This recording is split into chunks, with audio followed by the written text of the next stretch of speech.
नमस्कार दोस्तों, स्वागत है एक बार फिर से आपका पोल्ट्री किसान के यूट्यूब चैनल पे। देखिए, मेरे पास काफ़ी दूर दूर से लोग आते हैं, लेकिन ये सबसे ज़्यादा दूरी से जो डिस्टेंस आज तय की है वो है वेस्ट बंगाल। और वेस्ट बंगाल में मेरा ऐसा हो रहा है कि बहुत सारे कस्टमर हैं और ये सर यहाँ प्रेजेंट में मतलब आकर मुझसे कुछ जानकारी लेने आए हैं, तो ये बड़ी खुशी की बात है।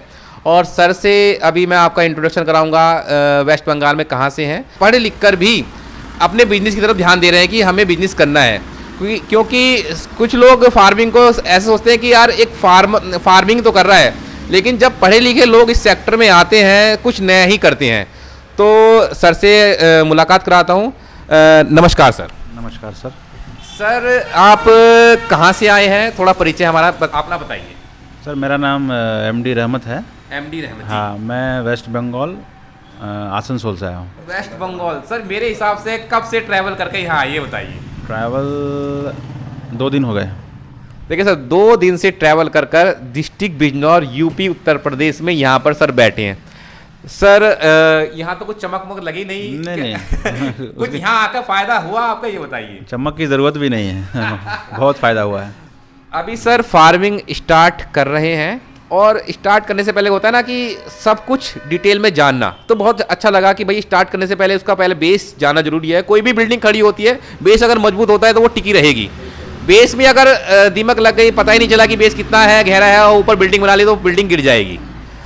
सर अभी आप फार्मिंग स्टार्ट करना चाह रहे हैं, आप मुझे कब से फॉलो कर रहे हैं? लगभग 4 साल से। 4 साल में आपने मेरी ये कंडीशन से ये कंडीशन में देखी है, सारी सब कुछ देखा है। सारी देखा। जब से आप फार्मिंग कर रहे थे, कॉन्ट्रैक्ट फार्मिंग, तब से मैं आपको देख रहा हूँ। बहुत अच्छा सर। अच्छा सर, एक चीज़ बताइए, अभी आप जो यहाँ आए हैं किस पर्पज से आए हैं? मुझे फार्मिंग स्टार्ट करना था। ओके। तो मैं तो इस सेक्टर में हूँ नहीं, मैं जॉब करता था पहले। अच्छा, एजुकेशन बताइए सर अपनी। मैं एज ए अकाउंटेंट जॉब करता था, और प्लस मैंने MBA भी किया हुआ है। बहुत अच्छा, बहुत सुंदर। हाँ, तो मेरे को तो इसके बारे में कुछ जानकारी थी नहीं जी। तो मैंने सोचा कि करने से पहले एक बार आपसे मिल लेता हूँ, मिल के फिर सारी चीज़ जानकारी करके तब फिर स्टार्ट करने का। अच्छा देखिए, मैं ये कहूँ कि भैया फार्मिंग में ऐसे शख्स जो पढ़े लिखे हैं वो कम है, वो बिल्कुल बात सही है। 10% लोग पढ़े लिखे हैं, लेकिन वो पढ़े लिखे वो बेस, क्योंकि उनको पता है कि फार्मिंग बहुत टफ है। बहुत टफ है ना सर? सुनने में तो यही आता है कि बहुत टफ है। जिस फार्म पे गए होंगे, क्या बोला कि ये फार्मिंग करना आसान है या मत करो? तो मना कर दिया, मत करो, बहुत टफ है। हाँ। फिर भी आपने सबका सुना? सबका सुना, बोले खुद का मत करो, कॉन्ट्रैक्ट फार्मिंग करो, उसमें कुछ जान बचेगी। देखिए, जब फार्मर आ जाता है कि जान बचेगी या मत करो, तो कहने का मतलब यह है कि वो या तो कॉन्ट्रैक्ट फार्मिंग कर रहा है या डीलर से फार्मिंग कर रहा है। अच्छा, कभी किसी ऐसे फार्मर से मिले हो जो दाना बनाकर अपनी फार्मिंग कर रहा हो? मिले हो? नहीं, कभी नहीं, आज तक। मिलना होगा तो उससे पूछना कि आप फार्मिंग में फ़ायदा है नहीं है। अगर वो ना कह दे तो ये होगा कि भैया वो आपका दुश्मन है। अगर वो हाँ कहता है तो इसका मतलब ये है कि वो सही सलाह दे रहा है। बिल्कुल। क्योंकि देखिए, जो गणित, आप अकाउंटेंट हो सर, मैंने आपको सारा गणित बताया, ठीक है, सारा कुछ ये पर्चे उर्चे रखे सर, सब कुछ समझाया सर को मैंने। हाँ। रूटिंग से लेकर मैनेजमेंट से लेकर सब कुछ समझाया, सारा कैलकुलेशन बताया सर को। सर अकाउंटेंट होने के नाते इतना तो होगा कि कैलकुलेशन तो आप समझते हो बहुत अच्छी तरह से। बिल्कुल बिल्कुल। क्या मेरी कैलकुलेशन के हिसाब से नुकसान होने के चांसेस कितने % है, या फ़ायदा होगा या नहीं होगा? नहीं, जैसा आपने बताया उस हिसाब से तो लग रहा है कि फायदा होना। कैलकुलेशन ठीक है ना? कैलकुलेशन सही है। देखिए, एक अकाउंटेंट सर हमसे बोल रहे हैं कि ठीक है, कैलकुलेशन के हिसाब से ठीक है। सर यही कैलकुलेशन है जो चीज़ मैंने आपको बहुत सारी, लगभग कितने घंटे से मैं आपको समझा रहा हूँ, बैठे बताइए। 2 घंटे हो गए, लगभग 1.5-2 घंटे। 2 घंटे से सर को मैं सारी चीज़ बता रहा हूँ, ब्रूडिंग से लेकर पर्दा मैनेजमेंट से लेकर दाना बनाने से लेकर मशीन कैसे होगी, आपने अपने फार्म के आसपास कैसे मतलब कांटेक्ट करे, कैसे फार्म चलाना है, कैसे फार्म बनाना है, सारी जानकारी मिली। सारी संतुष्ट हो? बिल्कुल 100%। अच्छा, सर का इंट्रोडक्शन लेंगे। सर नमस्कार। नमस्कार सर, नमस्कार। कहाँ से आए हो आप, ये बताइए। वेस्ट बंगाल, आसनसोल डिस्ट्रिक्ट, पश्चिम बर्धमान। वर्धमान। जी। बहुत सर। अच्छा सर, देखिए, मैं पहले तो ये समझा कि सर के फादर हैं, लेकिन एज ए फादर जैसे ही हैं। हाँ, अच्छा, आने का मतलब ये था सर का साथ में दोनों का, सर इस क्षेत्र में आते रहते हैं। सर कहाँ तक आते रहते हो आप? मैं मुरादाबाद आते रहता हूँ अक्सर। अच्छा, मुरादाबाद मेरे यहाँ से लगभग 60 किलोमीटर है। सर मैंने जो छोटे भाई को, जो आपके साथ आए हैं, आपके लड़के हैं या दोस्त हैं, जो भी हैं, जी जी, इनको जो बातें बताई हैं आपने भी सुनी है। क्या मेरी बातों से आप तजुर्बे में अच्छे हो, ठीक है, आप 10 लोगों के साथ बैठते हो, 10 लोगों के उठते हो, तो क्या लगा एकदम 100% संतुष्टि मिली संतुष्ट है? एकदम बेशक। जो चीज़ें मैंने सर को बताई, मैंने सर को फीड के बारे में बताया, मशीन के बारे में बताया, मुर्गा पालने के बारे में बताया, ऐसा लगा कि मैं कुछ गलत बता रहा हूँ या कुछ गलत इन्फॉर्मेशन दे रहा हूँ? एकदम कुछ नहीं, ऐसा फॉल्स कुछ नहीं बताया, जो ही बताया एकदम जेन्युइन बताया, संतुष्ट हो सर? एकदम संतुष्ट है। आप गए तो सर काफ़ी फार्मर पर होंगे सो तो संतुष्टि कहाँ से मिली? आपके यहाँ से मिली सर। देखिए मैं अपनी तारीफ नहीं कर रहा सर, देखिए वेस्ट बंगाल से जब आता तो मुझे अंदर से खुशी है। मैं तो पहली बार आया हूँ, क्या बोलते हैं, यूपी। अच्छा यूपी पहली बार आए हो? पहली बार, कभी नहीं आया इससे पहले। यूपी के लोग कैसे लगते हैं सर? नहीं, बहुत अच्छा सर मुझे आपसे- मैं तो बहुत हंसमुख हूँ। हाँ, आपसे मेरा तो अच्छा है। मैं तो बहुत हंसमुख हूँ और मेरे लिए बहुत बड़ी बात है कि कोई 24 घंटे ट्रैवल कर कर मेरे पास बैठकर यहाँ बैठकर कुछ आया तो कुछ लेकर जाएगा। ठीक है, लेने से मतलब यह है कि मैंने अगर जितना ही ज्ञान होगा मैंने अपना 100% देने की कोशिश करूँगी, सर को बताने की कोशिश करूँगी।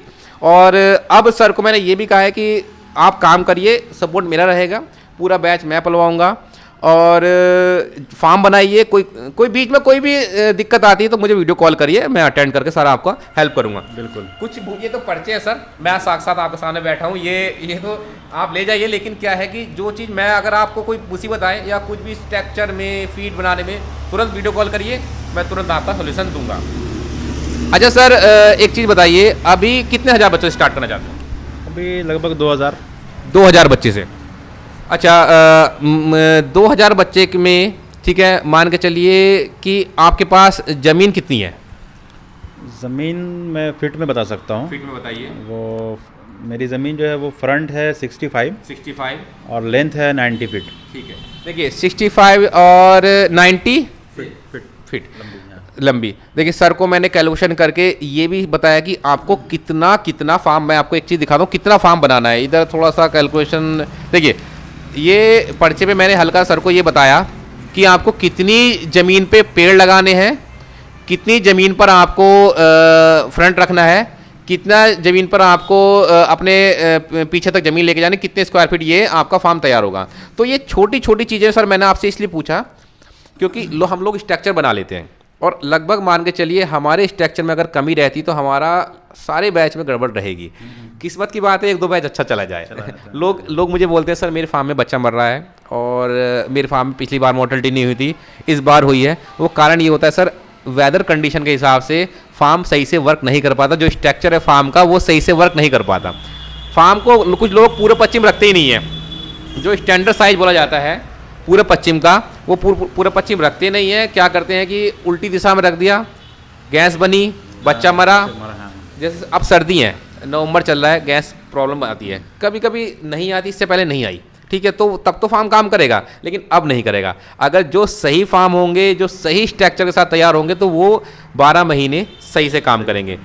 ये मेरी बात से सेटिस्फाई हो सर? बिल्कुल बिल्कुल। देखिए दोस्तों, मैं यही कहना चाहूँगा कि आप लोग फार्मिंग करें, ठीक है, मना नहीं है। मैं किसी फार्मर को ये प्रेरित करता हूँ कि भैया आप फार्म बनाएं, मैं किसी फार्मर को मना नहीं करता, लेकिन आपको बेस पता होना चाहिए। आप कितने हज़ार से फार्मिंग करेंगे, कितना पैसा आपको बनेगा, ये पता होना चाहिए। सबसे पहले आपको इसकी कंडीशन भी देखनी है फार्म की कि क्या आप कर सकते हैं। सर जैसे आपने MBA कर रखा है, अगर आपको अपने फार्म पे खुद काम करना है या लेबर से कराओगे? मैं तो खुद से करूँगा।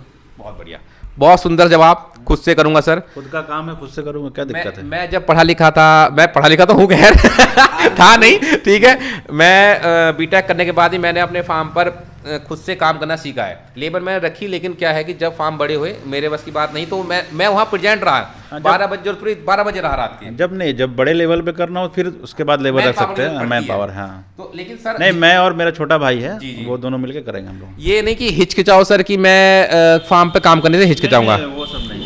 मैं कुछ भी कर सकता हूँ। किसी की नौकरी करने से अच्छा तो अपनी नौकरी करेंगे ना, वो हाँ बेस्ट। किसी का बिजनेस आगे बढ़ाने से अच्छा अपना बिजनेस बढ़ाएंगे। तो देखिए सर, वेस्ट बंगाल से सर थे, सर को मैंने सारी चीज़ें बताई। सर को मैंने ये भी नहीं कहा सर आप मशीन लेके जाएं, आप स्वतंत्र हो। नहीं, बिल्कुल नहीं। पूरे हिंदुस्तान में स्वतंत्र हो मशीन लेने के लिए, पूरे हिंदुस्तान में स्वतंत्र हो आप प्रीमिक्स लेने के लिए। मैंने सिर्फ आपको तरीका बताया है कि इस तरीके से दाना बनता है, प्रीमिक्स किसे कहते हैं। मैंने प्रीमिक्स के बारे में ये नहीं बताया कि पोल्ट्री किसान का लगाओ, ये नहीं बोला होगा। नहीं, ये भी नहीं। मैंने बोला कि प्रीमिक्स बोलते किसे हैं, कंसंट्रेट बोलते किसे हैं, सारी चीज़ मैंने सर को बताई। तो इसी वजह से सर को मेरी बात पसंद आई, भाई आप स्वतंत्र हो। मैं सर, आप अगर किसी के और मशीन लेके भी, किसी का और प्रीमिक्स लेके काम करोगे, मैं 100% आपके साथ खड़ा रहूँगा मैं एक तभी बात भी। बोलना चाह रहा हूँ जी। कि जैसे मैं अभी पता करना है आपसे कैसे करना है, क्या करना है, वो ठीक है। मेरे हिसाब से अगर मैं दूसरी जगह जाता जी। और जैसे आप मशीन का काम कर रहे हैं, मशीन बनाने का बेस वो कर रहे हैं, जी अगर मैं बोलता कि अभी मैं मशीन नहीं लूँगा जी। और मशीन बाद में लूँगा, तो फिर वहाँ से वो लोग वो बदल जाते, फिर वो अंदाज़ बदल जाता बात करने का। लेकिन आप में एक चीज़ मैं देख रहा हूँ कि आप बिल्कुल नहीं बोल रहे कि मशीन तुम लेके जाओ। पहले आपने कहा आप सेटअप रेडी करो, सारा चीज़ रेडी करो, उसके बाद फिर मशीन लेके जाना। तो ये सब मतलब ये सच्चाई दिखती है। बिल्कुल सर। हाँ। सर मेरा मतलब ये है कि अगर आप फार्मिंग में हो रहे हो, तो फार्मिंग में अगर एंट्री कर रहे हो आप, तो आपको अच्छे से पता होना चाहिए। मेरा मकसद मशीन बेचना नहीं है, मेरा मकसद प्रीमिक्स बेचना नहीं है सर। मेरा मकसद ये है कि आप अगर किसी बिजनेस में आए हो, जैसे आपने नौकरी छोड़ी, समझ करो आप MBA को छोड़ना पड़ेगा। मैं MBA की नौकरी अलग थी, अकाउंटेंट की अलग थी। अब आप उस नौकरी को छोड़कर फार्म में आए हो, फार्मिंग, तो आपको फ़ायदा होना चाहिए सर, 2 पैसे बचने चाहिए। आपको मैं ये कहूँ सर, मेरी मशीन लेके जाओगे तो ही मैं हेल्प करूँगा, तो ये गलत है सर। पोल्ट्री किसान कभी भी ऐसा नहीं बोल सकता। आप अगर मेरा प्रीमिक्स नहीं भी लेते या किसी और का प्रीमिक्स लेते हो, कोई भी दिक्कत अगर आपके बैच में आती हो, तो आप मुझे कॉल कर सकते हो, नीचे नंबर आपको शो हो रहा होगा। मैं पूरी तरह से फार्मर का सपोर्ट करता हूँ और मेरे पास कॉन्टैक्ट फार्मिंग वाले भी आते हैं, मैं उनकी भी मदद करता हूँ, लेकिन मैं कॉन्टैक्ट फार्मिंग का प्रचार नहीं करता। मैं कहता हूँ कि अपना दाना बनाइए, अपना बिजनेस करिए, अपने बिजनेस को आगे बढ़ाइए। सर मैं अभी भी ये कहूँगा, पहले सही से सेटअप करना, ठीक है, सब कुछ सेटअप करना। मशीन बेचने वाले भी बहुत है सर, प्रीमिक्स बेचने वाले भी बहुत हैं। जो आपको अच्छा सेटिस्फाई मतलब अच्छी मशीन दे, अच्छे पैसे, बढ़िया पैसों में दे, आपको बचत हो, वहाँ से लेना, ठीक है। मेरा कोई कभी भी ये नहीं रहेगा कि साहब मेरे से ही ले, 100% सर स्टाम्प पे लिख लीजिए, किसी तरह भी लिख लीजिए, लेकिन ये है कि आप फार्मिंग करोगे तो अच्छे से करना सर। ये थे सर हमारे असम से, और सर बहुत बहुत धन्यवाद। आप वेस्ट बंगाल सर, वेस्ट बंगाल से, और सर सर हमारे लिए एक मिठाई का डब्बा भी लेकर आए, बड़ा अच्छा लगा, सर ने सम्मान किया। तो डब्बा भी उधर रख दिया। ऐसे फार्मरों से मन करता है सर मिले, ऐसे फार्मरों की मदद करने में बड़ा अच्छा लगता है। देखिए अच्छे लोग भी हैं फार्मिंग में, बुरे लोग भी हैं। हम किसको कैसे प्रेजेंट, किसको कैसे हैंडल करते हैं, अगर हमारा व्यवहार किसी के प्रति अच्छा होगा तो उस दूसरे का भी अच्छा होगा, ठीक है। दोस्तों ये छोटा सा वीडियो था आप सभी के लिए, आप सभी को बताने के लिए कि फार्मिंग है, फार्मिंग को अच्छे से करिए, अच्छे से हैंडल करिए, और हेल्प के लिए पोल्ट्री किसान आपके खड़ा है। कोई भी दिक्कत परेशानी आप कॉल कर सकते हैं, और सर को जल्दी से सर का अपडेट भी देंगे। जब सर फार्म बनाएंगे, इनका एक वीडियो मंगा लेंगे छोटा सा और यूट्यूब पर डाल देंगे। मिलते हैं दोस्तों नेक्स्ट वीडियो में, तब तक के लिए जय हिंद, वंदे मातरम, जय जवान जय किसान।